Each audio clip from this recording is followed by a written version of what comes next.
Si os parece, vamos empezando. Bueno, hoy sabéis que vamos a hablar de las dificultades específicas en el aprendizaje de las matemáticas y tenemos con nosotros a David González Muñoz y a José Luis Galvé Manzano. Entonces vamos a hacer una pequeñísima presentación y luego la idea era que cada cual desarrolle una parte del tema y dejar al final pues un pequeño tiempo para preguntas. David, aparte de compañero de la sección de educativa, es orientador en el equipo de orientación educativa y psicopedagógica de Ciudad Lineal, Vicálvaro y San Blas, y es un especialista, un muy buen especialista en psiconeurología. Él va a intervenir en primer lugar y hará, respecto al tema que nos ocupa, un enfoque conceptual y luego un planteamiento desde el punto de vista de la neuropsicología y las aportaciones que nos puede ofrecer. José Luis Manzano es catedrático de orientación secundaria y doctor en psicología. Él ha trabajado en todos los ámbitos como maestro, como orientador y en su puesto como catedrático de orientación. Es autor de numerosas publicaciones y específicamente nos va a hablar del CESPRO que se utiliza precisamente en el tema de las matemáticas. Y él comentaba que lo que querría transmitiros es lo que no dicen los libros, es decir, cómo podemos mejorar los resultados en matemáticas o cómo podemos estructurar el aprendizaje de las matemáticas de un modo que favorezca el aprendizaje de los alumnos. Los dos nos van a dejar las presentaciones, con lo cual las personas que estéis apuntadas os las vamos a mandar después, ¿vale? Y sin más, pues empezamos. Muy bien. Buenas tardes, ¿se oye bien? Vale, pues gracias a todos por venir. Como tenemos mucho contenido y no tenemos mucho tiempo, vamos a comenzar sin demora. A la hora de abordar el estudio de las dificultades de aprendizaje en matemáticas, lo primero que llama la atención es que hay muy pocas publicaciones y a veces cuando las vas leyendo te das cuenta que unas son copias de otras y realmente no hay muchas aportaciones nuevas. Como ideas un poco introductorias, destacar que son muchos los estudios que destacan la importancia de una buena competencia matemática, no solo en el ámbito académico, sino posteriormente. Una idea muy importante, y es que las diferencias en cuanto a habilidad matemática se detectan desde muy temprana edad. Ahora veremos algunas ideas sobre el desarrollo. Y esto choca con la práctica de los que nos dedicamos a la orientación, y es que la frecuencia de demandas de evaluaciones específicas en matemáticas es muy escasa en comparación a las que puede haber sobre lectoescritura. Tradicionalmente, incluso es algo que todavía persiste en los libros, algunas de las clasificaciones más utilizadas, una es esta, la de Koch, que señalaba 6 subtipos de dificultades de aprendizaje en matemáticas en relación a las manifestaciones en dichas tareas. La verdad no tiene mucha utilidad porque es muy raro encontrar subtipos tan específicos. Muchos niños tienen dificultades que encajarían en 2 o 3 subtipos. Desde un punto de vista neuropsicológico, y quizás ya sea una aproximación más adecuada a lo que se ha demostrado hoy en día, se distinguían unas dificultades de aprendizaje verbales que solían correlacionar con un perfil del WIS en el que el verbal era inferior al manipulativo y además con dificultades de lectura añadidas, y unas dificultades no verbales en las que no se encontraban dificultades de lectura y el perfil del WIS era el inverso. Más adelante, esta ya es una clasificación bastante reciente y muy similar a la que hoy en día se defiende, Giari planteó 3 subtipos de dificultades. En la parte izquierda, unas que él llamaba dificultades de aprendizaje en matemáticas de tipo semántico. En estas dificultades, el déficit subyacente estaba en la memoria verbal. Y la principal dificultad que tienen estos chavales es en memorizar hechos numéricos. Sirva como ejemplo las tablas de multiplicar. o hechos numéricos como pueden ser las sumas dobles, 8 más 8, 7 más 7, estos niños tardan más en memorizarlas y por lo tanto tienen que recurrir a estrategias más inmaduras con ayuda de los dedos, de conteo y demás. En los estudios longitudinales que hicieron se veía que la evolución de estas dificultades era lenta y que solían tener añadidas dificultades de lectura. Otro subtipo es el llamado procedimental, que se caracteriza principalmente por dificultades en la memoria operativa. Más que dificultad, ellos hablaban de un retraso que se suele ir corrigiendo con la edad y se caracterizan por frecuentes errores, aunque no sistemáticos, en las cuentas, en las operaciones de cálculo mental. Y en el otro extremo estarían las dificultades relacionadas con déficits visoespaciales, que afectan pues, a todas las cuestiones matemáticas en las que lo espacial tiene una relevancia importante, como puede ser la comparación de números, la escritura, la alineación de cuentas, etcétera, etcétera. Actualmente hay cierta confusión a nivel terminológico. Hay autores que siguen hablando de discalculia y se refieren a ella cuando el rendimiento es muy bajo, por debajo del centil 10. Y utilizan el término dificultades de aprendizaje en matemáticas cuando el rendimiento es bajo pero algo mejor, entre 10 y 25. En cambio, para otros autores no está tan en relación con el rendimiento, sino con las áreas afectadas. Y hablan de discalculia cuando la dificultad está en las habilidades más básicas y de dificultades en el aprendizaje de las matemáticas cuando hay otro déficit cognitivo subyacente. Entonces, esta confusión todavía se mantiene en la literatura. Lo que sí que parece haber es una transición desde una concepción de las dificultades de aprendizaje como discalculia, entendiendo que es solo el cálculo el elemento central en el que hay dificultades, a una visión un poco más multidimensional donde se entiende que las matemáticas incluyen un conjunto diverso de habilidades en las que puede haber o no dificultades. Esta visión ya se incorpora en el DSM-5, que diferencia unas dificultades en habilidades básicas, de sentido del número y del cálculo, y otras en el razonamiento y resolución de problemas. Incluso habla de disociación, señala que con que se presenta al menos una de esas áreas ya se puede hablar de dificultades de aprendizaje. Vale, y actualmente, en las publicaciones más recientes, sí se distinguen dos subtipos, destacando en primer lugar que cuando hablamos de matemáticas las dificultades son muy heterogéneas.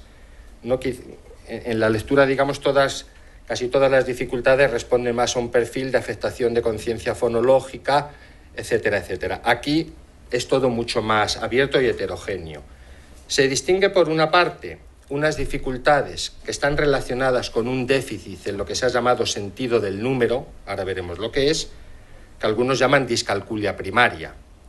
Y otras dificultades, similar a la clasificación de colores que hemos visto antes de Jeary, que son secundarias a otros déficits cognitivos. Vamos a irlas viendo cada una de ellas. ¿Qué es eso del sentido del número?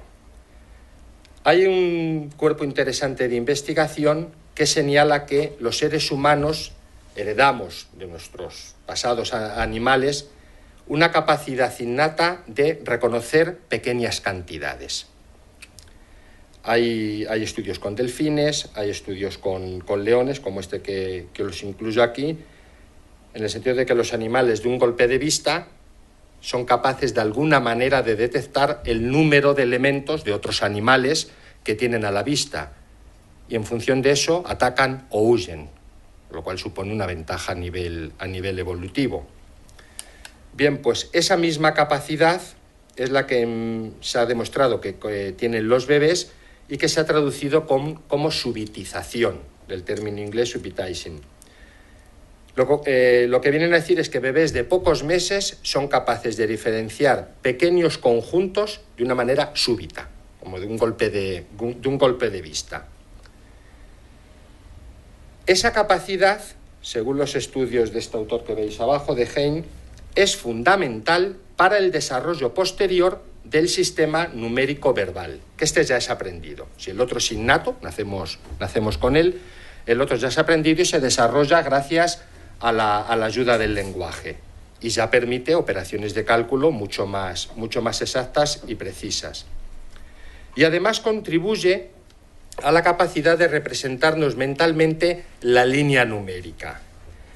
Dehaene dice que la representación que hacemos las personas, al menos en los primeros años, es parecido a la que tenéis en color azul, en la que la separación entre números se va acortando a medida que aumentamos. Hay otros autores que dicen que con la escolarización y la práctica y demás, esa línea numérica se va normalizando a intervalos regulares. Bueno, pues algunos niños con dificultades de aprendizaje matemáticos tienen dificultades en esa representación de las magnitudes en una línea numérica. Y eso dificulta el aprendizaje de las matemáticas. Hay algunos estudios en los que se han observado esos efectos que pongo ahí subrayados. Por ejemplo, el efecto tamaño.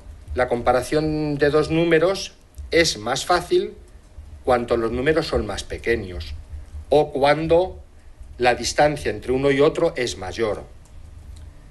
El Strub numérico se refiere, te preguntan qué número es de mayor tamaño físico. En este caso es el 2.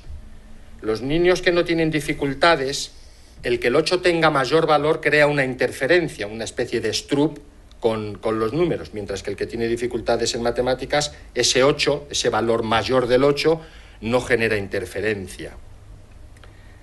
Bueno, pues los niños con dificultades de aprendizaje en matemáticas tienen latencias más lentas de respuesta. He dado aquí donde no debo.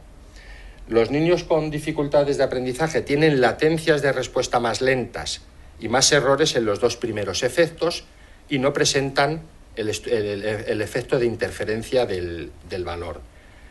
Y el último, el que llaman asociación espacial, es la tendencia que tenemos a asociar los números pequeños con la mano izquierda y los números más grandes con la mano derecha. También parece ser que los niños con dificultades de aprendizaje, cuya base está en esta alteración del sentido del número, no tienen ese efecto. Esto quizás es muy experimental, pero sí viene a demostrar que parece ser que hay algunos niños que nacen con ese déficit en el sentido numérico que va a comprometer todo el desarrollo posterior. También incluso se ha demostrado que hay ciertas habilidades innatas de cálculo con bebés de pocos meses, con ejemplos muy sencillos. Se pone al bebé frente a una pantalla, una especie de teatrillo de Guignol, se mete un objeto, se sube la pantalla y luego se vuelve a bajar. Si el objeto que aparece es el esperado, en este caso si se han metido dos objetos, el resultado esperable es que haya dos. Digamos que el bebé no reacciona. Pero si se han metido dos objetos y luego aparecen uno o aparecen tres, el bebé fija mucho más la atención. Digamos, es un paradigma de violación de expectativas en el que el bebé se queda como descolocado y decir, esto no me lo esperaba. Digamos que también hay algunas habilidades muy primitivas de cálculo mental. Todo esto, todas estas habilidades, digamos, primarias, innatas, que tienen que ver con el procesamiento numérico, están muy relacionadas con las regiones posteriores del cerebro, en concreto con el córtex parietal y el giro angular. No me voy a extender aquí mucho. Lo mismo podemos ver cuando vemos operaciones de cálculo, cómo se activan en el de la derecha regiones, en el cálculo aproximado, regiones posteriores que aparecen allí en amarillo, y cuando ya hablamos del cálculo exacto vamos activando regiones anteriores, bien sean lingüísticas, bien sean frontales, que son mucho más maduras y evolucionadas.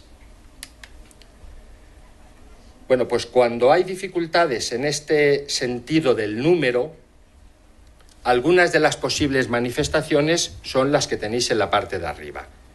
La estimación de cantidades, el generar una representación de la línea numérica, cambiar del código verbal al arábigo, leer y escribir números, en definitiva, comprender los principios del recuento que luego veremos, etc. Ese sería un primer subtipo de dificultades de aprendizaje, que sería como puramente matemático. Y luego los otros subtipos que decíamos vienen derivados de otro déficit cognitivo, que serían los otros tres, muy parecidos a los que he comentado antes de Geary.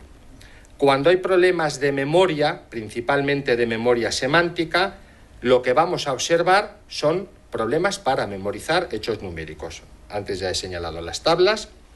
Problemas con la terminología. Estrategias inmaduras de cálculo, es lógico. A mí me dicen cuántos son 9 más 9 más 5 y lo hago de 18 más 5, 23. Lo tengo ya memorizado de tanto repetirlo. Si no tuviera un déficit en la memoria semántica, tengo que recurrir a otro tipo de estrategias, con lo cual voy mucho más lento y el proceso se enlentece y se contamina.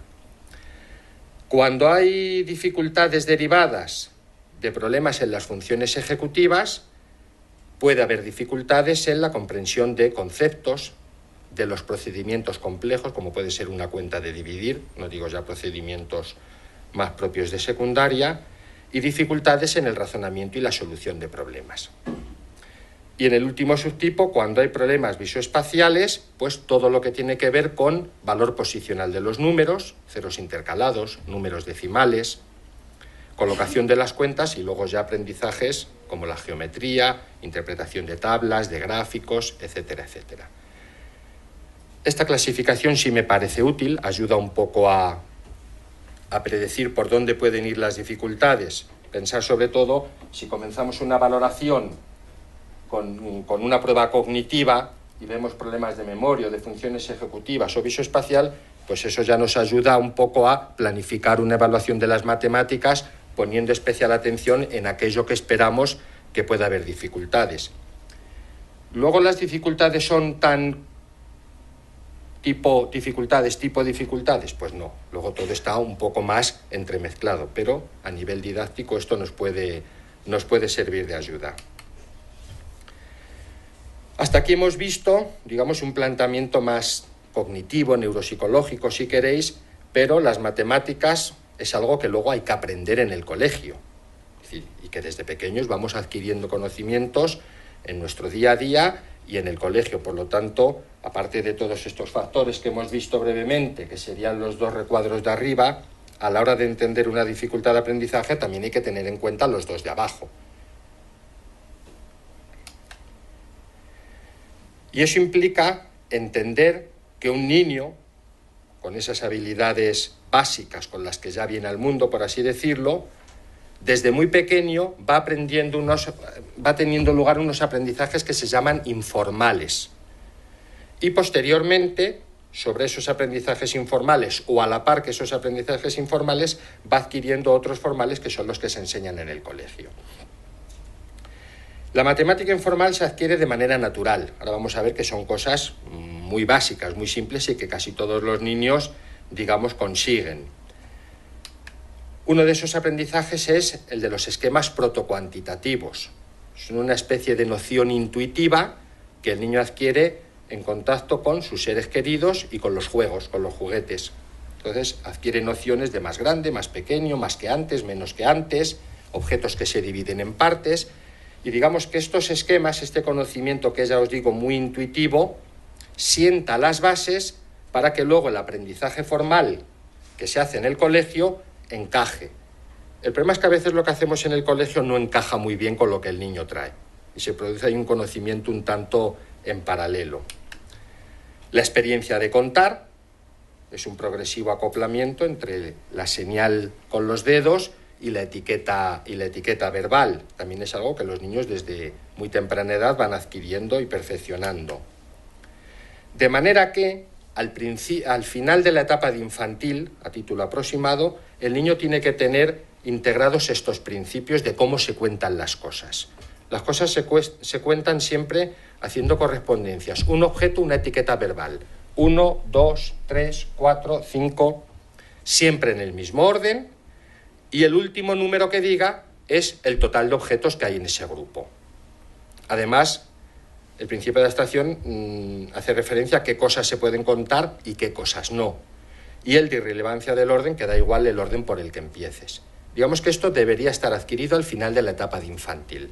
Pero cuando uno valora niños de primero, incluso de segundo, sin discapacidad, ve que hay algunos que no están muy claros, sobre todo el último. Pones al niño un montón de fichas en la mesa, le pides que las cuente. 12. ¿Por dónde has empezado? Por aquí. Y si hubieras empezado por allí, ¿cuántas habrá? Algunos te miran como diciendo, eres tonto, ¿qué te pasa? Pero otros no, y empiezan a contar. Es decir, no tienen integrados todos estos principios. En paralelo, aquí lo voy separando, pero en realidad va todo a la par. También tiene que darse un dominio progresivo de la serie numérica, desde la primera fase en la que el niño recita los números como si fuera algo, una misma palabra, hasta la última etapa en la que ya el niño es capaz de subir y bajar por la línea numérica con facilidad. Si esto el niño no lo domina, por ejemplo, el nivel 3, si no es capaz de empezar a contar a partir de un número, difícilmente va a ser capaz luego de aplicar estrategias de cálculo. Cuando le dice la señorita 6 más 4, el 6 en la cabeza. Y desde ahí cuento 4. Bueno, si sabes contar a partir de 6 y no tienes que empezar desde 1. También hay que comprender que nuestro sistema numérico es un sistema en base 10. Quizá esté muy relacionado con el hecho de que disponemos de 10 dedos, desde el punto de vista evolutivo, pero es fundamental comprender que cuando saturas una unidad con 10 elementos, añades otra de valor más y así progresivamente. Eso es un conocimiento que hay que tener como de base, pero además luego es fundamental para la escritura de números, saber el valor posicional de las cifras, saber que el 3 de 1356 vale 300. Y también para escribir números, especialmente cuando hay ceros intercalados. Son habilidades que a veces no se trabajan mucho en los materiales y en las actividades escolares. Respecto al cálculo, el niño tiene que ir aprendiendo, tiene que ir pasando por una serie de etapas. La estrategia más básica, propia de infantil, primero de primaria, modelado directo con los dedos o con los objetos. 4 más 3, pues saco 4 dedos, saco 3 y cuento todos. Pero claro, con más de 10 objetos ya peligra.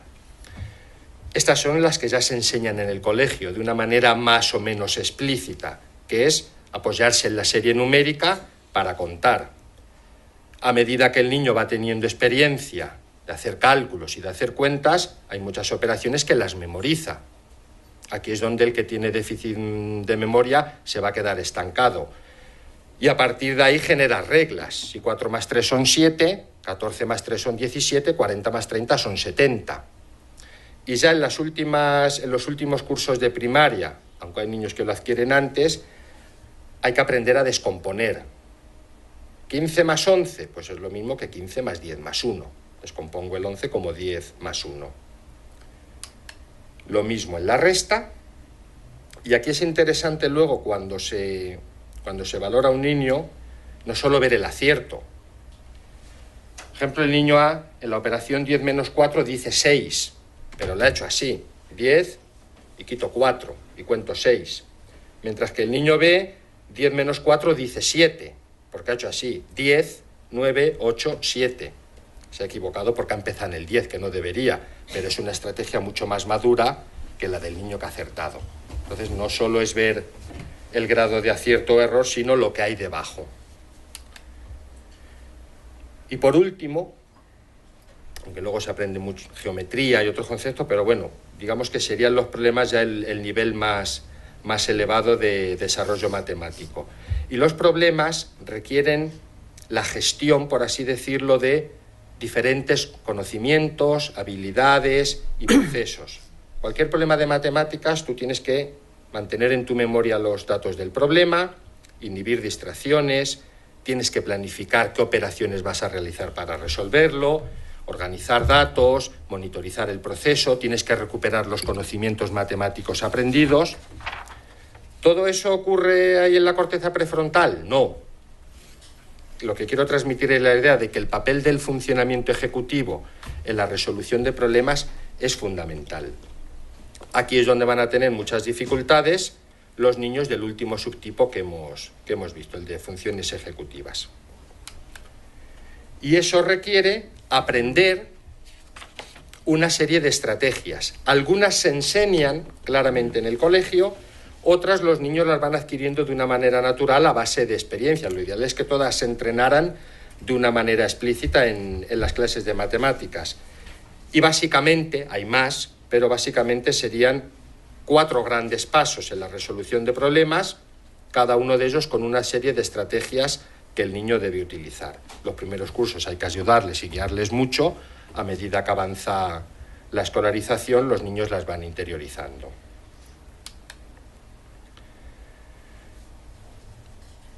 ¿Cómo es la didáctica? A mí este párrafo me gusta mucho. Es un párrafo de José Churrantia y lo que viene a decir es que muchos niños ven las matemáticas como algo completamente arbitrario, sin relación con lo que ellos saben, con esa matemática informal de la calle que han aprendido desde los primeros años. Y él entiende, y estoy de acuerdo, en que este puede ser un factor determinante, quizá no causal, pero sí determinante en las dificultades que tienen muchos niños. De alguna manera sería un poco poner en contraposición lo que se viene haciendo, barra de la columna de la izquierda, y lo que se plantea que es lo adecuado para enseñar las matemáticas. De un aprendizaje pasivo, donde lo importante es el cálculo, la exactitud, el trabajo individual y un ritmo que te viene impuesto por el currículo y el calendario, pasar a un enfoque donde se enganchan las matemáticas informales, los conocimientos informales que tiene el niño, con el conocimiento formal que hay que aprender en el cole, donde el núcleo del planteamiento didáctico son la resolución de problemas, donde se alterna el trabajo individual y cooperativo y donde se da más importancia al aprendizaje de estrategias y procesos. Bueno, pues ese tipo de... ¿Qué es esto? Lo que vemos habitualmente en muchos libros y materiales de matemáticas. No significa que no haya que hacer cuentas, hay que automatizar el cálculo, pero quizá no solo exclusivamente eso. Siempre pongo esto, que cómo vamos a desarrollar el razonamiento si ya en la portada del cuadernillo te dice cómo resolver el problema. Problemas de sumar, efectivamente, todos los problemas de ese cuadernillo se resuelven sumando. Incluso no lees el enunciado y sumas lo que allí ves y aciertas. Todo eso conlleva, ya Barudi lo decía hace muchos años, que esas metodologías en las que hay tanto énfasis en la exactitud, en las cuentas, junto a mensajes del profesor, pueden provocar ansiedad frente a las matemáticas. Sería un esquema que funcionaría más o menos así. Ciertas creencias irracionales que muchas personas tienen sobre las matemáticas, que creen que incluso tienen dificultades en matemáticas cuando realmente no las tienen. Eso conlleva ansiedad y siempre que hay ansiedad hay conductas de protección, que es o paso de hacer o a veces pues las conductas de los niños que levantan la mano y luego el profe les pregunta y no saben nada, pero digamos que eso es una manera de protegerte. En algunos casos se refleja bien con un chiste. Le dice la niña a la profesora: ¿cómo sabe usted que tengo una dificultad de aprendizaje? Puede que usted tenga una dificultad de enseñanza. No hay que tomarlo al pie de la letra, porque luego la realidad, frente a lo que se suele comentar a nivel de medios de comunicación y demás, el nivel matemático de los alumnos españoles, tenemos comunidades que aparecen con barra verde del norte de España, por encima de la media de la OCDE y a la altura de la de muchos países de los que consideramos más avanzados. Y otras comunidades, principalmente del sur, con niveles por debajo de la media de la OCDE. Y viendo lo que se invierte en educación en este país, pues tampoco estamos tan mal. ¿Que hay que cambiar cosas de la metodología? Sí, muchas. Pero tampoco vamos a tirar todo por tierra y a decir que esto es todo una porquería. La didáctica moderna, los tres pilares podrían ser esos: el énfasis en resolver problemas cercanos a los intereses del alumno e incorporar el trabajo cooperativo. Este es un problema sacado de la prueba CDI de este año, donde ya se van haciendo cierto tipo de planteamientos que parece ser son más idóneos para el aprendizaje de las matemáticas. La evolución, pues el efecto San Mateo, los ricos cada vez más ricos, los pobres cada vez más pobres. La distancia, punto rojo niños con dificultades, cuadrado azul niños sin dificultades, de primero a quinto grado, equivalente a nuestro primero y quinto, es cada vez mayor. Y ya desde los primeros cursos se pueden detectar las dificultades en el desarrollo matemático. Se cree que la prevalencia está entre un 3 y un 10%, más frecuente como todo en los niños que en las niñas, y que son persistentes. pero enlazando con la idea que decía al principio de pocas demandas de evaluación, hay pocos estudios en España. Este que hicieron Margarita Blanco y Vicente Bermejo en Castilla y León, fijaros los porcentajes, no solo de las matemáticas, discalculia, nos llegan al 1%.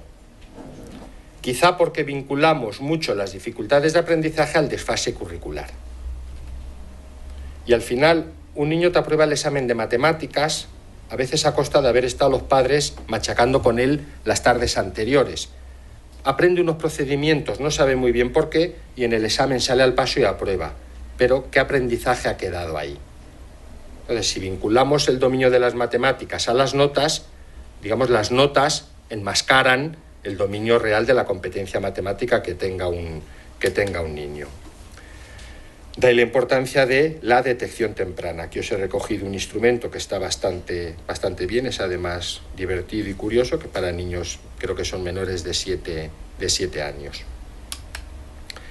Y ahora ya no lo vamos a comentar, pero os lo he dejado recogido en el material. He puesto 3 casos de una valoración. He recogido lo que me parecía más importante de la valoración de 3 casos reales, algún dato de historia personal, de funcionamiento cognitivo, y luego con cierto detalle de los aprendizajes instrumentales para que veamos cierta relación entre las matemáticas y otras cosas, porque al final el niño que a nosotros no nos viene como un aprendiz de matemáticas, nos viene como un todo en el que hay que ver qué relación hay entre todas sus habilidades. Pues muchas gracias, David. Me cambio.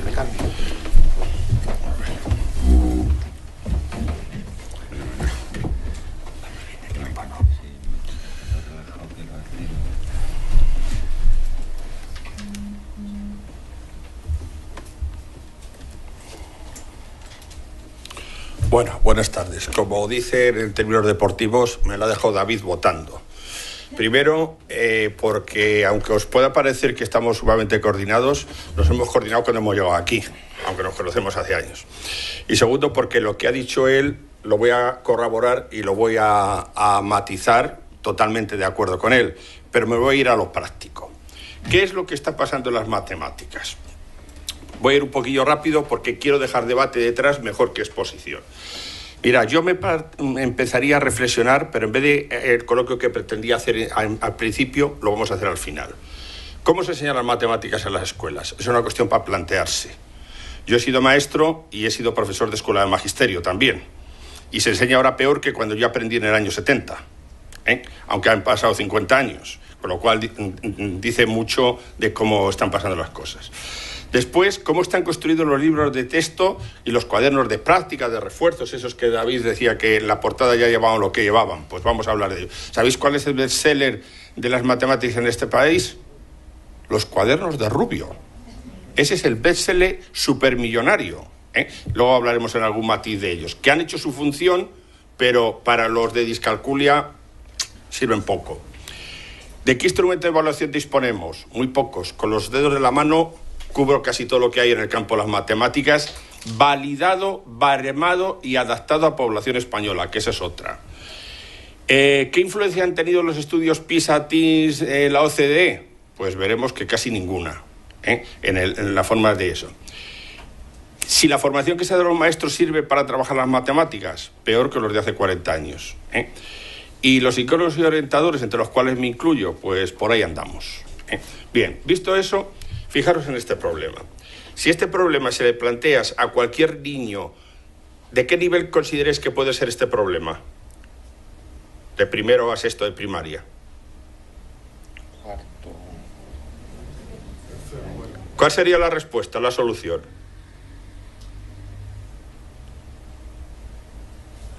Uy, va a haber que bajaros a primero de primaria. ¿Cuál es la solución? No sabías. 8. ¿Los niños creéis que lo resolverían con 8?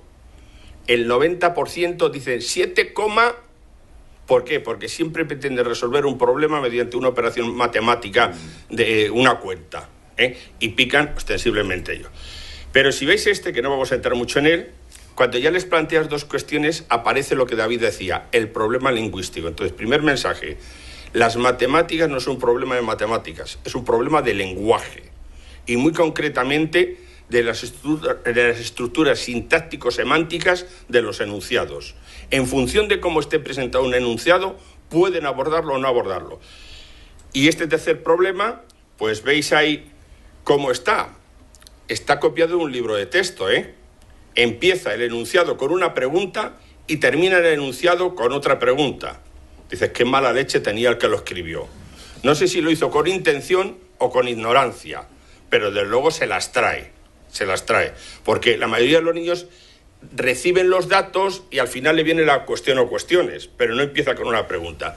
Los tres son de libros de texto. ¿Qué estamos enseñando y cómo estamos enseñando? Lo que decía David antes un poco, el problema es el texto verbal, la representación interna que se hace y esos conocimientos conceptuales donde va a llevar una representación, una planificación, una generalización y eso. Cuando decía antes, David, en un determinado momento que el cuaderno es de sumas y todos resuelven de sumas, os cuento una anécdota. Cuando hicimos la batería que os voy a presentar, que era la tesis doctoral que iba a ser de Manuel Trayero y luego no la hizo, pero sacamos adelante la batería, hicimos un estudio piloto con alumnos de segundo de primaria con problemas de suma y resta. Salieron unos resultados, dijimos, vamos a ver qué pasa en cuarto de primaria. Pasamos en 3 colegios la misma prueba de segundo en cuarto de primaria y los resultados eran sensiblemente peores que los de segundo. ¿Lo contestáis ahora o lo dejo para final esa pregunta? ¿Por qué creéis que los de cuarto sacaban peor rendimiento en matemáticas que los de segundo de primaria? Os lo dejo en el aire, luego la retomamos para finalizar este tramo. Y eso nos creó una profunda preocupación que la resolvimos. Bien, lo que decía resolver problemas, el tema más importante, en mi punto de vista, es la comprensión lectora del enunciado. Si hay fallas, todo lo que viene a continuación, esos elementos que David os decía, van a fallar después. ¿Qué necesita un alumno saber? Que ese razonamiento no se les enseña. Es tomar conciencia de qué me dan y qué me piden. Lenguaje. Elección de la estrategia. ¿Qué tengo que hacer? ¿Cómo me lo represento? Hacer paso a paso lo que sea pertinente según el tipo de problema. Y después comprobarlo. Eso que decimos, el resultado siempre pon cuál es el resultado, con qué unidades o magnitudes que les cuesta todo trabajo. Y ahora comprueba otra vez leyendo el enunciado. Eso les cuesta un montón y se sigue sin practicar. Voy a pasar algunas para no entreteneros mucho en la parte teórica. Además, mirad, en lo que decía David de las dificultades de aprendizaje está la clave. Siempre que aparece un orientador, un psicólogo, tal, por un aula te dicen, mira, este niño que le pasa no sé qué, y te lo intentan colgar en la percha para que te lo lleves puesto. Bueno, pues hay que ver si es un sujeto con capacidades normales o no normales, que se va a influir. ¿Cuál es su historia de aprendizaje previo?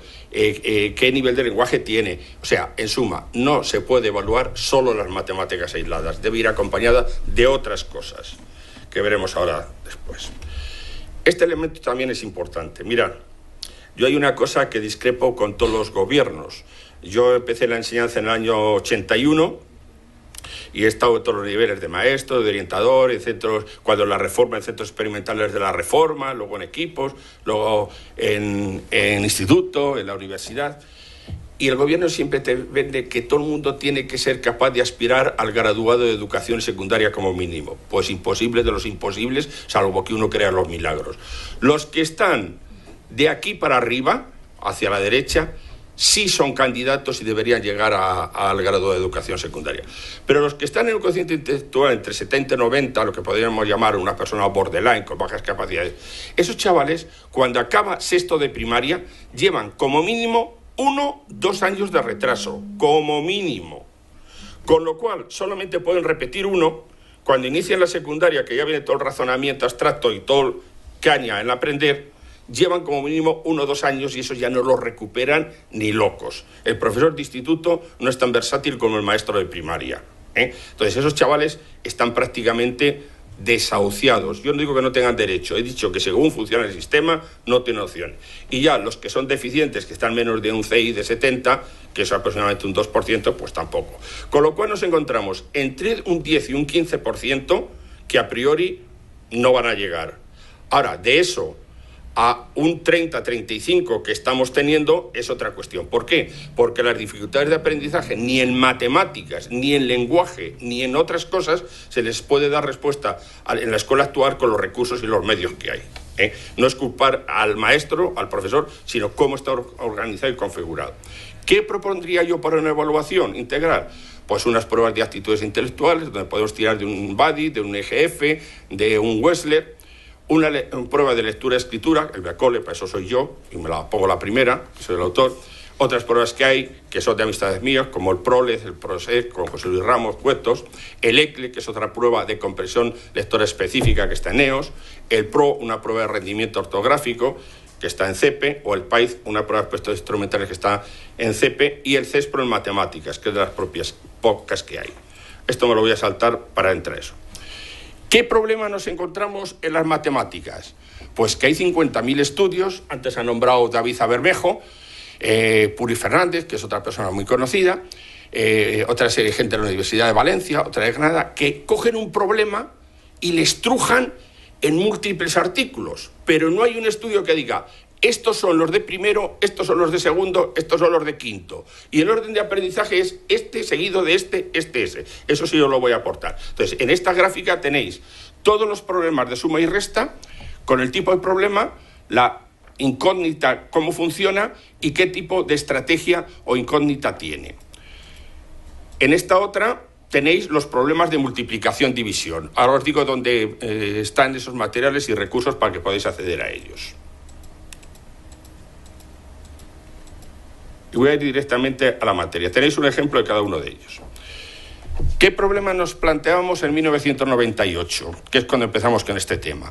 Que no teníamos un material para entrar en matemáticas más allá que los cuadernillos que nos hacían las editoriales del libro de texto, que eran un resumen del libro de texto en el mismo orden. Antes os he dejado en la incógnita y sí le vamos a contestar ahora. ¿Cuánto nos queda? No, es muy bien, muy bien. ¿Por qué pensáis que los alumnos de cuarto de primaria tenían menor rendimiento en resolución de problemas en la misma prueba que los de segundo de primaria? Si era la misma prueba. Era la misma prueba, los mismos ejercicios, los mismos enunciados y en el mismo orden. Sin embargo, la media general era inferior en cuarto que en segundo, hecho con 3 colegios diferentes, uno de zona rural, otro de ciudad clase media-baja y otro de concertada. ¿Cómo? Que en cuarto se hace otra cosa, otro tipo de problemas. Y aplican eso. Ese es el problema. Los chicos cogen el tema 7 y están trabajando lo que estén trabajando. Y las tareas que vienen a continuación, sean magnitud de esos problemas, están relacionados con ese tema. Y en cuarto están tan metidos desde el tercero en las tablas de multiplicar y el dividir, que todos los problemas que hacen en cuarto son de multiplicación y división. Si os cogéis el libro de texto, prácticamente el 100% de cualquier editorial, y revisamos como 10 o 12. Entonces, cuando tú les pones un problema que eran de suma y resta, intentaban resolverlos mediante multiplicación y división. Cuando vimos los datos tan malos, reflexionamos y dijimos, vamos a volver a repetir la prueba 3 meses después, a los mismos alumnos. Les repetimos la prueba y dijimos, ojo, los problemas que os presentamos pueden ser de suma, pueden ser de resta, pueden ser de multiplicación o división. Fijaros bien, porque no necesariamente son de multiplicación o división. Irlos haciendo. Los resultados subieron, 2/3 respecto a lo anterior. Lo cual te dice lo que antes apuntaba, que les metemos en una tarea que no razonan, que no reflexionan y que lo único es machaqueo y duro. Ese es el elemento. Otro elemento que teníamos en cuenta es que no teníamos qué tipos de estructuras lingüísticas eran más fáciles o más complejas. Entonces, todos hablaban de problemas de cambio, comparación, combinación, igualamiento y tal, pero no había un estudio que eso. Encontramos en publicaciones de Canadá y de Australia cierta clasificación que fue la que nos dio las pautas para iniciar el proceso que hicimos aquí, que iba a ser la tesis de Manuel. Y intentamos hacer unos problemas secuenciados. Entonces, calcular que la primera tarea tenía 103 tipos de problemas diferentes. Entonces, a las pobres criaturas que hicimos el primer estudio, los estrujamos, porque tenían que hacer todos los problemas que pudiesen hasta que dijesen, no podemos más, porque si no, no podías hacer un estudio evolutivo de cómo se iban secuenciando. Luego ya, cuando llegamos a la obra esta, que es CESPRO, Entonces ya sí tiene cada nivel los problemas propios de cada nivel secuenciado mediante eslabones evolutivos que conexionaban. Los podéis ir pasando por ahí si queréis. Bien. ¿Qué es lo que hicimos en CESPRO? La prueba que os decía David antes, la TEA, que está en CEPE, es una prueba propia para educación infantil y creo que el primer curso de primaria, que lo hizo gente de la Universidad de Cádiz, me parece que son. Sí, cuando lo vi. Entonces sería una prueba previa a esta, un nivel más bajo. Entonces, hicimos 7 niveles, ¿y por qué nos quedamos en primero de la ESO? Porque los problemas de tipo aritmético en el que influía el lenguaje prácticamente tocaba techo en primero de la ESO. Los de segundo de secundaria o tercero ya no tenían ese problema. O estaban prácticamente, permitirme la palabra, desahuciados por las matemáticas, que estaban ahí, pero ya totalmente perdidos, o el 95% no tenía ningún problema lingüístico con esos problemas, más allá que los de primero. Era como un nivel tope donde evaluar ese tipo de problemas y, por lo tanto, trabajarlos. Diseñamos una prueba individual y colectiva de una aplicación relativamente corta y en los problemas valoramos 3 tipos de variables. La comprensión y elección del algoritmo, o sea, enterarse lingüísticamente de lo que decía el problema, la resolución de la operación, saber hacer el cálculo pertinente y la elección de la secuenciación. Ahora os pongo ejemplos para que veáis. Después, en cálculo, hicimos también una prueba de errores significativos y ahí volvimos a ver todos aquellos errores que eran propios de cada nivel educativo. Hicimos un libro en 1998, cuando hicimos, no sé si conocéis el programa Pues Claro, que está en CEPE, donde ordenamos los problemas en base a unos criterios de experiencia, no científica, sino de experiencia de las 3 personas que llevamos 20 años ya trabajando en la enseñanza, de cómo creíamos que podían ser esos problemas. Y acertamos como por encima del 80% con el modelo empírico, que hoy día está en revisión. Igualmente logramos cuáles eran los errores más significativos de cálculo en cada nivel escolar. Y por último, los errores de numeración para entrar en el campo de la discalculia que decía David. Esa prueba de numeración es la misma que tiene el país, porque la cogimos de una prueba y nos la llevamos a la otra, porque no la habíamos incluido en la piloto, y entonces no podíamos volver a hacer una piloto nueva. Entonces, como la teníamos debidamente ponderada ya en el país, la trasladamos de eso. Bien.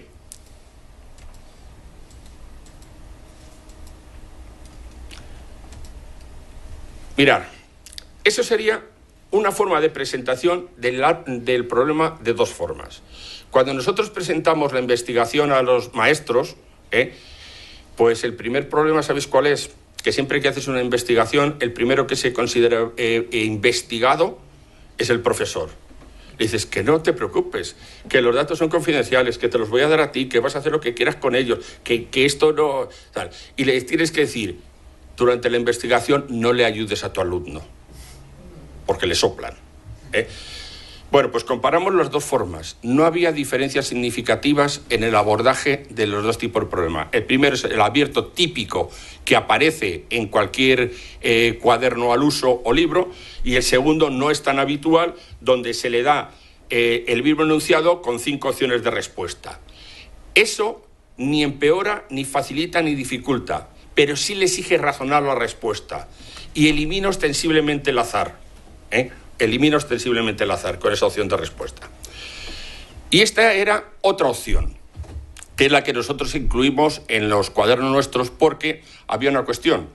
Nosotros queríamos hacer una prueba que pudiese ser informatizable, que se pudiese aplicar mediante ordenador y se pudiese corregir mediante ordenador saliendo los datos. Entonces, CESPRO tiene la opción de aplicar en papel y corregir manualmente, aplicar en papel, informatizar los datos y te salen los resultados, o contestar directamente en el ordenador. Entonces, las 2 versiones anteriores era imposible de informatizar. Esta sí podría ser informatizable si fuese respuesta ABCD, pero tenía sus problemas para saber si fallaba. Vuelvo a la anterior. En esta no sabíamos muy claro si fallaba la comprensión del enunciado, fallaba la resolución de la operación o la respuesta. Y como queríamos valorar los 3 elementos, en este tipo de presentaciones sí, se le da el enunciado, elige el tipo de operación, realiza la operación y elige la respuesta que sería la adecuada para la cuestión que la haces. Podría ser discutible, podéis discrepar, pero es como es. O sea, está hecha así porque era la que experimentalmente nos salía más empírica y más funcional a la hora de obtener los resultados finales. Estos son los problemas de doble paso, con dos operaciones, tiene el enunciado, elige la operación, el resultado, concreta la otra, y no rasguéis las vestiduras, que los chicos lo hacen. Porque cuando he hecho ponencias de este tipo tal, siempre, sobre todo a profesores más que a psicólogos, dicen, eso es muy difícil. Digo, que lo hacen, que es que está probado, que lo tuyo es simplemente intuición tuya, que piensas que no, y yo te estoy dando las evidencias, y ahora lo compruebas, y si no te funciona, me lo dices, funciona. Y estos serían los otros tipos. Así obtenemos en cada nivel un tipo de problema con un ordenamiento en función de la estructura lingüística. Os he puesto el de segundo de primaria, en el manual están todas, aquí en el colegio está el manual en préstamo, lo podéis ver ahí, obtener, y eso, lo tenéis, y en la monografía esta, que desarrolla toda la parte teórica que más o menos decía David, y toda la planificación e intervención, también lo tenéis, que están aquí en la biblioteca del colegio, si no queréis comprarlo como tal.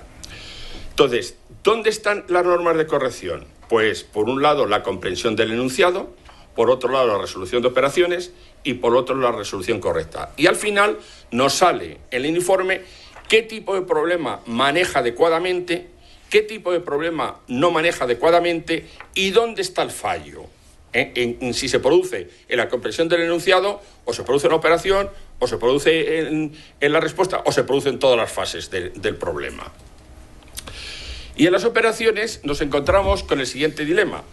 Si vosotros os acordáis los test aquellos originarios del PMA, de TEA, el TEA1, TEA2 y TEA3, venía la operación y verdadero o falso. Un problema que tienen, mejor dicho, una dificultad que tienen son dos.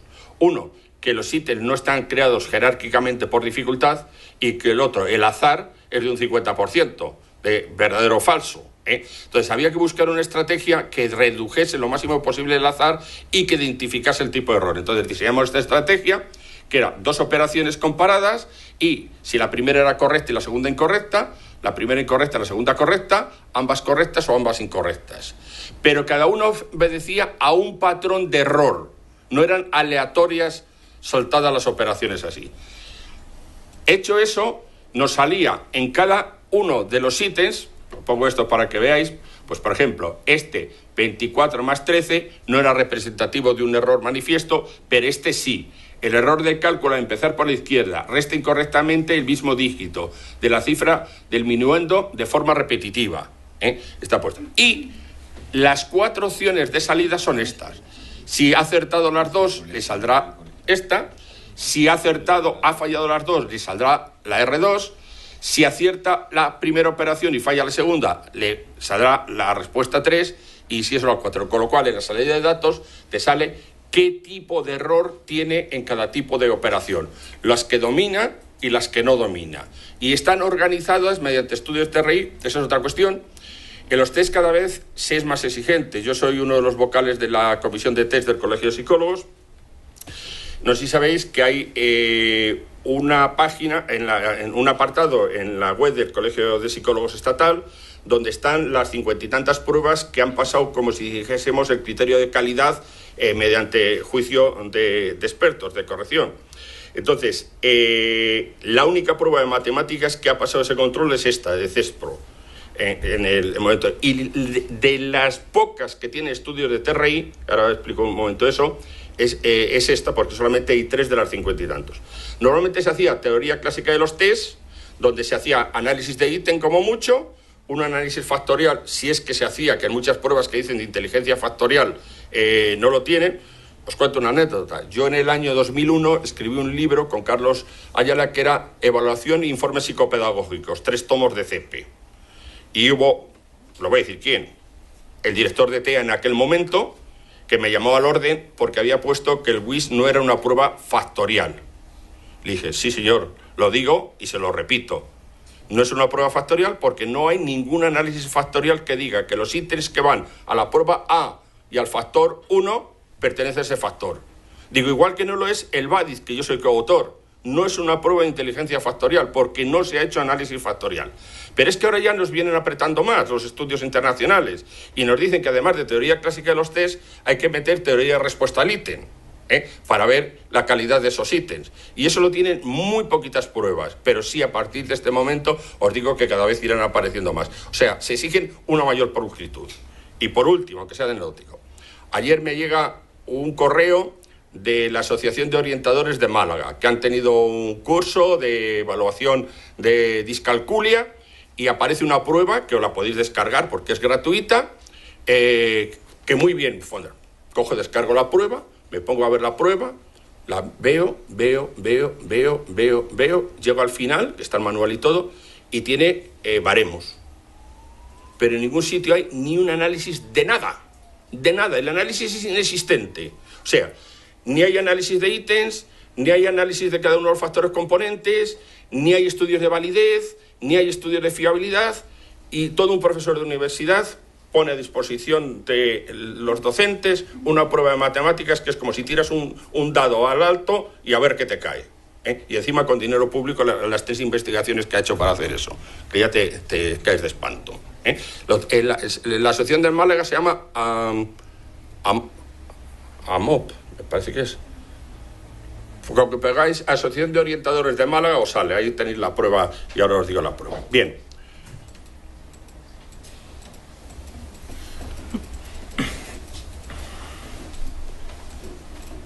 Os voy a enseñar solo el perfil de salida de datos para que veáis. Esto sería el informe, que lo vais a tener en el material.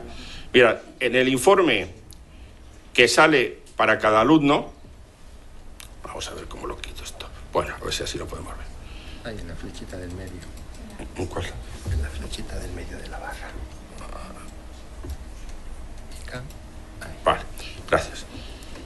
Salen los datos y nos sale numeración, cómo está el nivel de volteo cardinalidad, inclusión pertinencia, numeración mayor-menor, número anterior-posterior y completar series y sus resultados.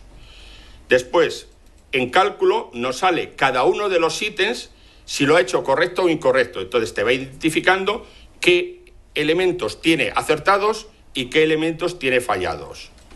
Con lo cual te da la programación hecha para la intervención. Cuando es error, el indicador va acompañado de error en los que ha fallado, ¿vale? Con lo cual, para cualquier programa de refuerzo, sea dentro del aula, sea fuera del aula, le estás diciendo todos aquellos errores que comete el alumno en cada una de las tareas. Esto es un caso real. Y en resolución de problemas están los problemas de cada nivel, con la estructura lingüística correspondiente, y si es acierto o es error. Este sería el tipo de informe que sale informatizado, que precisa o meter los datos manualmente o contestar informáticamente online, que tiene aplicación online. No hay necesidad ni de comprar el programa entero. Compras el CD. No va en CD, es online. Compras la licencia y vía online desde cualquier sitio puedes conectar y contestar los problemas como tal. Y luego el perfil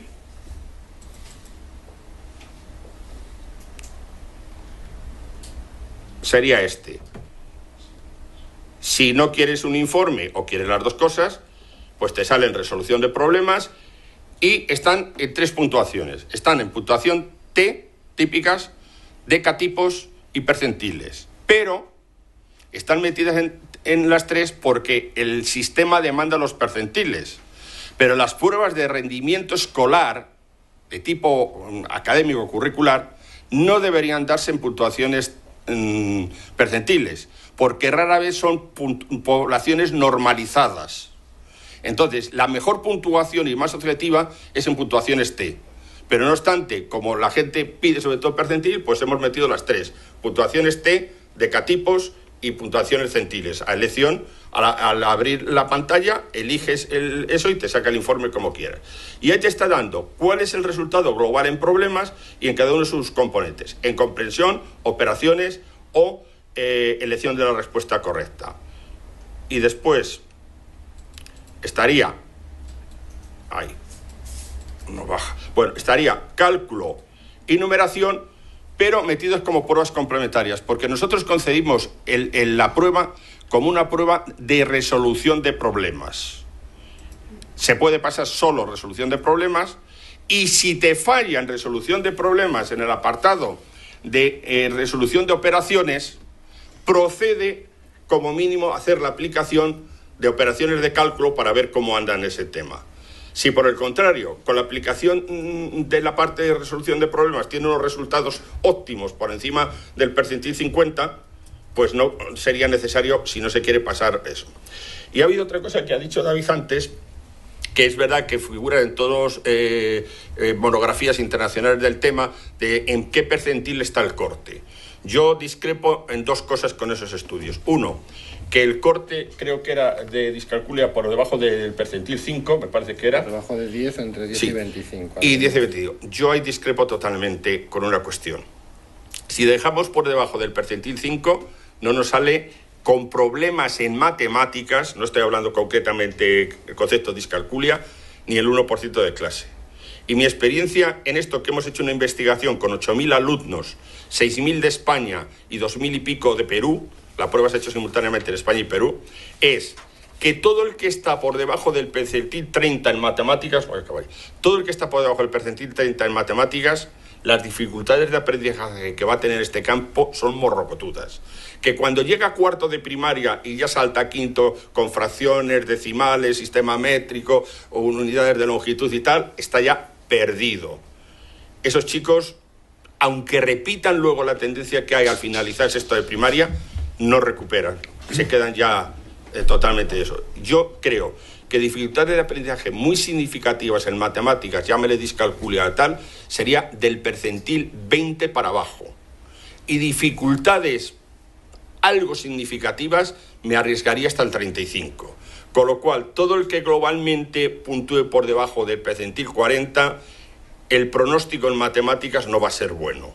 Ojo, no hay que confundir el niño con dificultades de aprendizaje con el niño vago, distraído, que tiene un problema en un momento puntual y baja su rendimiento. No estoy hablando de eso. Estoy hablando del niño que, además de tener unas capacidades intelectuales justitas, encima el rendimiento baja del 30-35, el pronóstico no es nada bueno. Yo os digo que el estudio lo hicimos durante 5 años con 8.000 y pico alumnos de 14 comunidades, 22 provincias, de norte a sur. Y otra cosa que también ha dicho que es cierto, hay un eje cantábrico, línea de la Concepción, que ahora está tan de moda por los problemas que hay como mínimo en todas las puntuaciones una desviación típica en la media del Cantábrico bajando para Madrid para abajo a Andalucía.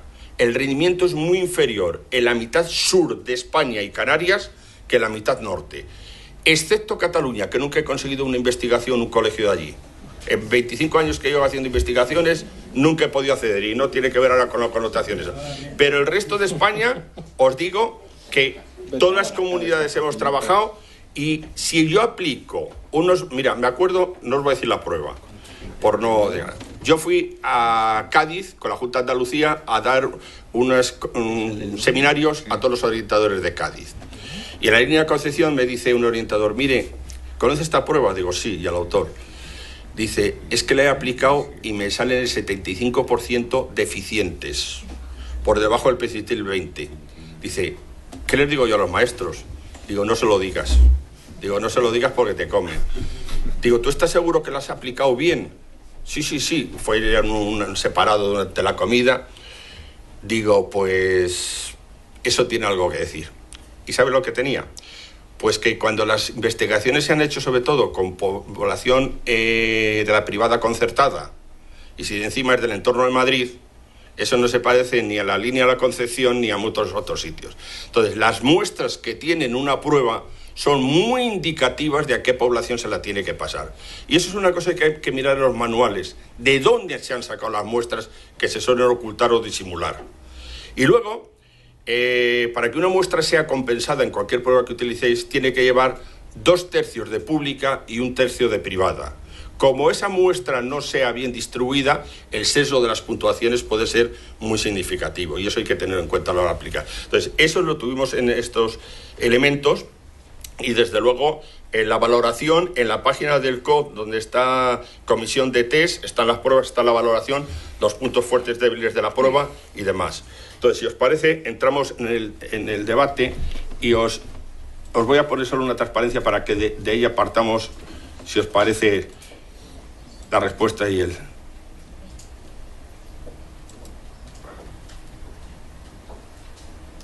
Ahora os toca hablar a vosotros. Vamos a empezar por la cuarta. ¿Cuál es la influencia que han tenido los estudios TISA, PISA, TIMSS, OCDE, incluso las pruebas que hacen las comunidades autónomas para validar si tiene el nivel pertinente o no tiene? ¿Qué incidencia tiene eso en la enseñanza del día a día en la escuela? Yo creo que aumenta mucho la ansiedad de los maestros y de los propios niños. Están presionados, por ejemplo, cuando tienen que hacer una prueba de tercero, están presionados desde el principio para que sus alumnos rindan de acuerdo a unos estándares que les vienen desde fuera. Claro, y ahora te devuelvo la pregunta. ¿Pero les han entrenado en ese tipo de actividades, llamémoslo así? Hombre, en principio no. Se les entrena en las que vienen en los libros de texto. ¿Y por qué las que vienen en los libros de texto? Pues porque son los que les exige el colegio y el sistema. Ese es el primer error. ¿Vosotros sabéis cómo se eligen los libros de texto en un estudio que se hizo en tiempos de la Reforma? Con Álvaro Marchesi, año 90 o así. Por los colores. Por los colores. Entran visualmente por la vista, no por la estructura conceptual. Por eso las editoriales se esmeraban en meter mucha foto, mucho color, hacerlo atractivo. Ya desapareció aquella época que si comprabas, si adaptabas los libros para el colegio, te daban los de tu hijo, tu sobrino, y eso gratis. Eso ya desapareció, pero también existía. También existía. Entonces, el primer problema que hay es que, independientemente de que le sometas a un proceso de ansiedad, que es cierto, en una evaluación puntual, el problema es que los resultados no retrovierten en la programación, porque las programaciones que se siguen haciendo en los centros son para mandarlas a la delegación y a la inspección, no son para trabajar con ellas. Y nos siguen haciendo los libros de texto la programación. Vamos, ya te dan hasta el CD para que cambies 4 cosas y te sirva. Con lo cual, los errores que se detectan en los estudios no se han incorporado a nuestro sistema y seguimos enseñando como nos enseñaron a nosotros cuando, iba a decir, pasamos por la escuela de magisterio. Mentira también, porque mira, cuando yo hice la tesis doctoral, la batería Cole, que fue en el año 1999-2004 que la leí, revisé los planes de estudio de 23 escuelas de magisterio. Solo en 2 se daban didácticas de la lectura y la escritura. Decirme cómo leches iban a enseñar esos maestros cuando llegasen a la escuela. Que encima, ¿qué cursos se les daban a los nuevos? Primero de primaria, que es el curso más importante, más difícil y más duro de sacar. O sea, al más inexperto le das, es como si al arquitecto que llega, que el hombre no ha hecho nada, le dices, tienes que hacer el diseño de la azotea del piso 23. Sin más fundamentación. Pues ese es otro elemento. Uy, planteabais antes una cosa que me parecía muy interesante, que es la diferencia que hay entre un aprendizaje más intuitivo o más natural que se demuestra que tienen los críos y cuando se encuentran con algo que ni saben exactamente para qué sirve, ni tiene que ver ni con sus preocupaciones. Entonces yo creo que desde un punto de vista a lo mejor más cognitivo, la percepción que van teniendo los críos de su propia incapacidad o de su alejamiento a ese tipo de conceptos también puede explicar un fracaso progresivamente mayor, ¿no? Yo he hecho ciencias puras y ahora me dices que me das un máster sin ir al sitio por hacerte una integral y me quedas sin máster, vamos, no sé qué es una integral, ¿no? Sí. Bueno, yo creo que si quiere contestar David primero o yo, es igual. Yo creo que... Cuando hablaba al principio de la matemática informal y la matemática formal, por ejemplo, los niños antes de aprender la división, se aprende en tercero, cuarto, los niños ya han repartido cosas, sus juegos, en sus actividades, y lo hacen como restas progresivas. Tenemos 15 cromos, somos 4, pues voy dando 2 a cada uno, vamos haciendo unas restas progresivas. Ese es el esquema conceptual que se tiene de la división, pero cuando llegan a la escuela, eso no se tiene en cuenta. Y directamente se les dice, mira, aquí tienes un número que se llama dividendo, aquí hay otro que se llama divisor, hay que jugar con las tablas a probar cuál vale. Está por ahí. Lo mismo pasa, por ejemplo, con las fracciones. 4 séptimos, pues es que de 7 partes coges 4, pero luego más adelante aparece un 10 séptimos. Entonces le dice que el niño que eso no puede ser, que de 7 no puede coger 10. Es decir, hay un salto, hay un choque entre la realidad que ven los niños en el día a día, en su casa, en sus juegos y demás, y la que hay en las escuelas. De manera que luego, ¿qué ocurre? Pues lo que nos ocurre a muchos con las matemáticas, y no tenemos dificultades, pero hemos aprendido muchas cosas que luego hemos dejado de aplicarlas, y la gente va hoy en día al Corte Inglés y ve un producto que vale 55 euros, que tiene un 10% de descuento, y no sabe calcular, simplemente que es 5,5 euros. Porque no se acuerda de esa regla de 3, que si de 100 me quitan 5, de 55 será X. Para ponerte a hacer X, estás tú en ese momento. Fijaros, lo que decía David, las matemáticas aplicadas. Yo me acuerdo en aquellos tiempos que yo ejercía de maestro, que era la década de los 80, cuando hacían los viajes de fin de curso y los chicos tenían que sacar dinero para el viaje. Y entonces me acuerdo que vendían bocadillos. Y yo les daba matemáticas a algunos cursos de los de octavo de GB de entonces. Y les decía, bueno, pues tenéis que calcular las rajas que os sale de 1 kilo de chorizo, las barras de pan que vais a cortar y eso, y ver a cuánto sale el bocadillo y a cuánto lo podéis multiplicar. Eran incapaces, pero enseguida le cogieron gusto y se dieron cuenta que para funcionar en el mundo hay que manejar matemáticas. Entonces, el problema que tienen muchos los libros de texto es que siguen teniendo las matemáticas descontextualizadas. Que le diga al chico, hay el volumen de una pirámide. Dice el otro, las pirámides están en Egipto, ¿qué me vas a contar? A mí, claro, he puesto eso anecdótico y tal. Necesitan partir de algo próximo, de algo que ellos necesiten, para ver la contextualización y el uso que pueden hacer de ello. Y eso, por ejemplo, que no lo critico, lo de los cuadernos Rubio que os decía antes, los cuadernos Rubio los hizo un perito mercantil porque su hijo tenía problemas, y es cuentas. ¿Conocéis el método Kumon? El método Kumon está muy bien secuenciado, y cuando fallas te sale la de la derecha con eso, es el machaqueo puro y duro. Desde luego que el que coge el método Kumon y se le traga entero, aprende la matemática aunque reviente. Pero es un método para japoneses, no para latinos. Es que les cuesta su trabajo digerirlo a nuestra cultura. Entonces, el problema de los libros de texto es que se siguen haciendo como se hacían, nos marcan las pautas las editoriales y no se introducen las dificultades en el acceso a la información. Simplemente es tema, teoría, magnitudes y tarea. Y cuando pasas al escalón siguiente, ya se olvidan de lo anterior. Y hay que eso. El cuaderno que os he hecho por ahí circular en las adaptaciones curriculares de CEPE, que es el último trabajo que yo he participado y dirigido, son un fraude de ley, lo voy a decir yo. No se puede hacer una adaptación curricular que sirva para todos, porque eso es falso. La única forma de hacer una adaptación curricular que sirva para todos es informáticamente. Tú metes una base de datos y en función de lo que falla y necesites alumno, vas eligiendo eso, pero eso es muy costoso y no es fácil acceder a ello económicamente. Entonces, esas adaptaciones curriculares que hemos hecho tienen 2 virtudes. Una de ellas es, ¿qué tiene que saber un alumno como mínimo para llegar a nivel básico en cada nivel? ¿Qué dificultades se encuentra y tratas de abordarlas, sobre todo desde el punto de vista del lenguaje? Y metes actividades de refuerzo anteriores que van estando ahí como un elemento de recordatorio eso. El último número que le he entregado hoy es el de primero de la ESO. Bueno, pues la profesora que ha hecho el libro era mi compañera de ámbito en el instituto que yo estuve, porque yo estoy ahora jubilado. Y me ha costado un trabajo decirle, mira, que estos problemas no los resuelven los alumnos de primero de la ESO, aunque sean problemas aritméticos de números enteros, porque no manejan el estructo y van a ir en la adaptación como elemento de refuerzo, porque ella quería meter simplemente lo que hay en el boletín oficial del Estado en primero de matemáticas. De nada me sirve trabajar el primero de matemáticas con un alumno con necesidades educativas, con un alumno con retraso, si los cimientos anteriores no los consolido. Y eso los libros de texto ni los cuadernillos al uso editorial lo contemplan como elemento. Al hilo de esto, sí quería destacar 2 cosas, una de didáctica, digamos, para todos los alumnos, y otra para aquellos que tienen dificultades. Hoy en día cada vez proliferan más aplicaciones en tablet, demás, online, digamos, para trabajar las matemáticas.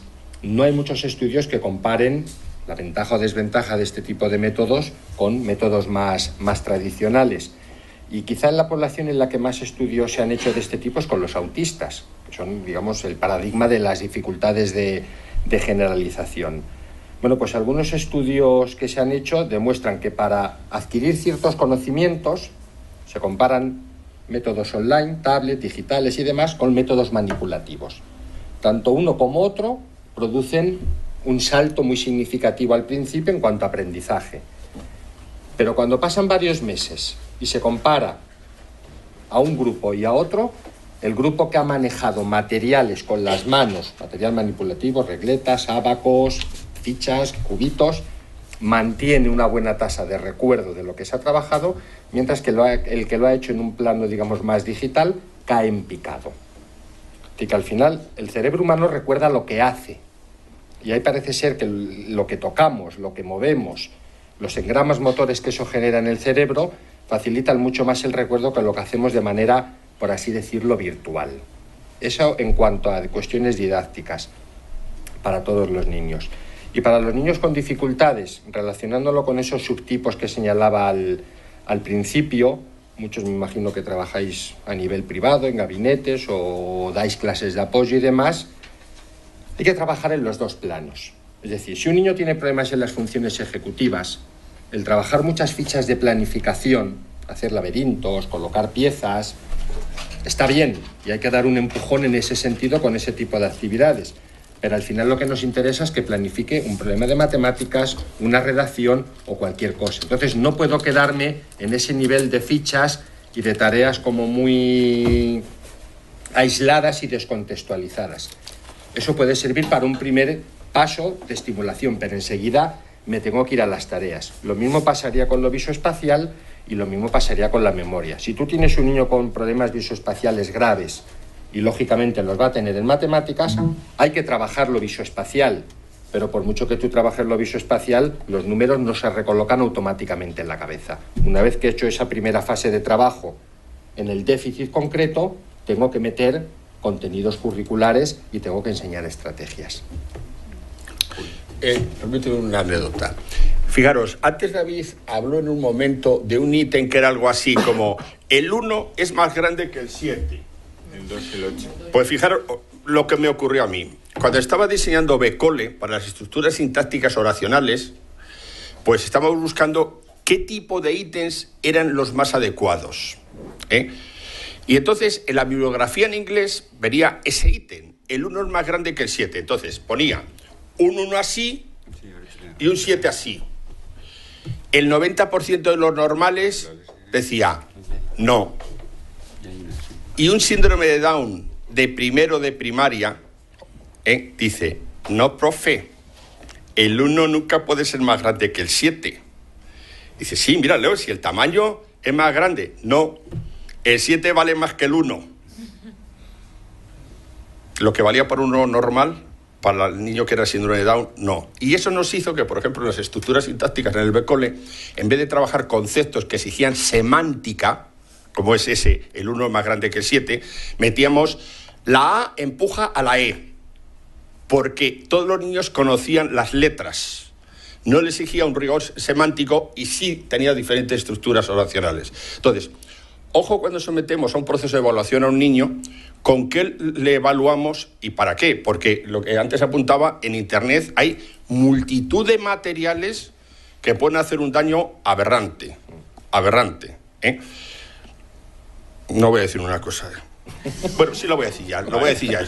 ¿Vosotros conocéis la prueba de la dislexia de Luz Reggio? El detective. Sí, lo que han anunciado con Antena 3, Samsung y demás. ¿La habéis utilizado? Pues yo sí. Yo la apliqué, me la apliqué. Y he hablado con ella. Yo me la he aplicado a mí 3 veces. Una vez mirando al techo. Otra vez como doctor en psicología. Y otra vez jugando a la quiniela. En las 3 veces me ha salido el mismo resultado. Entonces, mediante un contacto, hablé con ella y le dije que si me podía facilitar los estudios empíricos para tener una validación. Me dijo que no, porque no estaba patentada aún en España y que no se podía. Pero al final de la página web aparece una tarjeta Visa para el programa. Oye, tenemos... Entonces, cuidadito con los materiales de Internet, que pueden tener su riesgo y su interés. Y lo digo yo, que tengo más de 100 obras en el mercado publicadas, pero no todo lo publicable tiene el rigor científico adecuado. Porque tenemos unos 25 compañeros y compañeras siguiendo la sesión, que les agradecemos también su interés. Y hay aquí una pregunta que dice: ¿consideran equivalente el diagnóstico de discalculia y DAM? Antes David ha hablado de confusión terminológica, pero no me ha quedado claro si se utiliza el centil o no en la actualidad en los EOEPS. Gracias. Vale, lo que habitualmente predomina más es el término ya dificultades de aprendizaje. Incluso el DSM-5 ya habla de trastorno del aprendizaje. Pero luego sí es cierto que en muchos artículos y en muchas publicaciones sigue apareciendo el término discalculia. Entonces, a mí me gusta más yo tendría un problema más grave. Dificultades de aprendizaje de matemáticas, porque discalculia parece que nos lleva solo al cálculo. Y hemos visto que hay muchas cosas, entre ellas los problemas, que son parte fundamental del aprendizaje matemático. Y luego lo otro es lo de los centiles, y cada vez se impone más el uso de centiles, que parece ser que es más cómodo para que la gente entienda el nivel de retraso. Yo hablaría de un problema más significativo. Le diría a la persona que ha hecho la pregunta: ¿de qué comunidad autónoma me habla usted? Porque esto no vale para las 17 comunidades autónomas. Cada comunidad autónoma tiene sus normas, registros y limitaciones a la hora de ubicar a los alumnos. Y entonces lo que para Madrid vale, yo que vivo en Guadalajara, para Guadalajara no vale. Entonces, no todo el criterio de dificultades de aprendizaje es común a todas las comunidades autónomas. Cada una tiene sus rangos, cada una tiene sus limitaciones, y cada una incluye en esas listas a un determinado perfil u otro, con lo cual estamos hablando de la Torre de Babel, de la Torre de Babel. Y luego aún más gordo. No sé si recordáis que en el 2010 o 11 el Senado encargó que se hiciese un estudio de la prevalencia de los disléxicos en la escuela.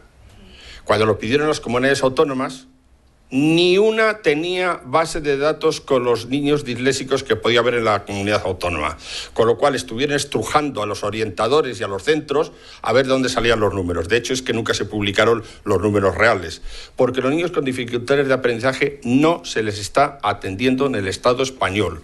Y he dicho Estado español para meter a las 17 comunidades. Cada comunidad hace su capunsayo, Y esos niños, aunque hay unos criterios, como dice David, de la DSM, luego a la hora de las prácticas, y luego aún más, la gente que trabaja en orientación no tiene materiales. No tiene materiales.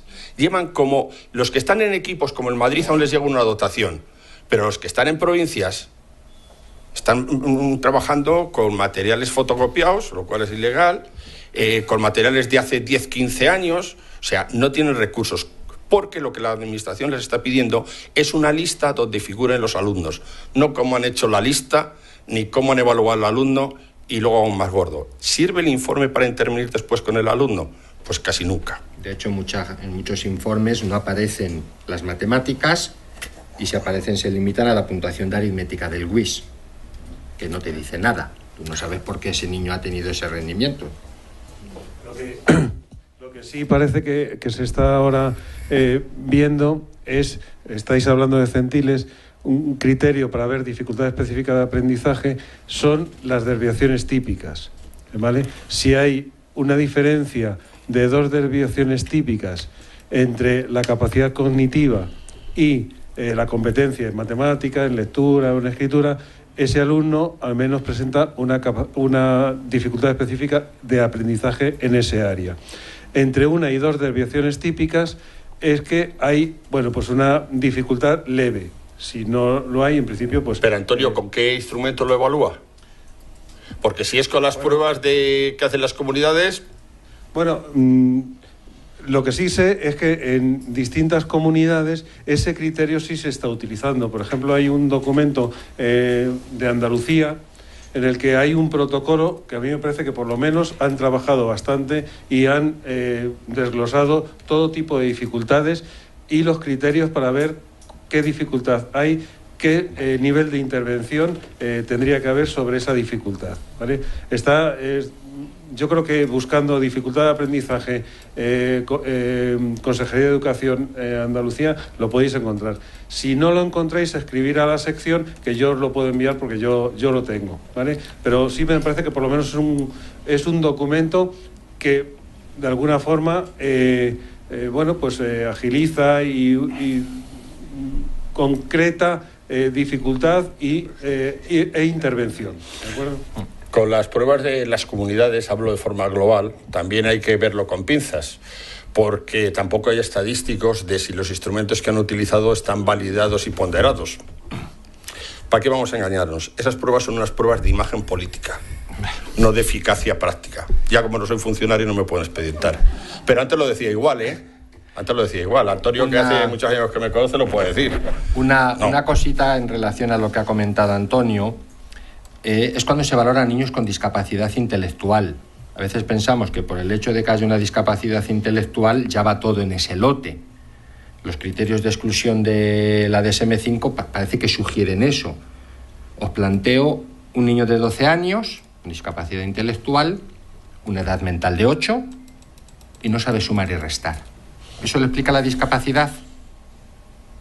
Con 8 años ya debería. Pero es que fíjate, David. Entonces hay niños con discapacidad intelectual que tienen problemas añadidos, que no se explican por la discapacidad y que requieren un trabajo específico. Pero esos parámetros están contemplados a la hora cuando tú tienes que confeccionar la lista y mandarla a la delegación pertinente a la inspección. Ese es el problema, que es excluyente. O sea, se trata de sacar todos los casos posibles de las listas. ¿Por qué? Porque no hay recursos suficientes para atender a todos esos alumnos.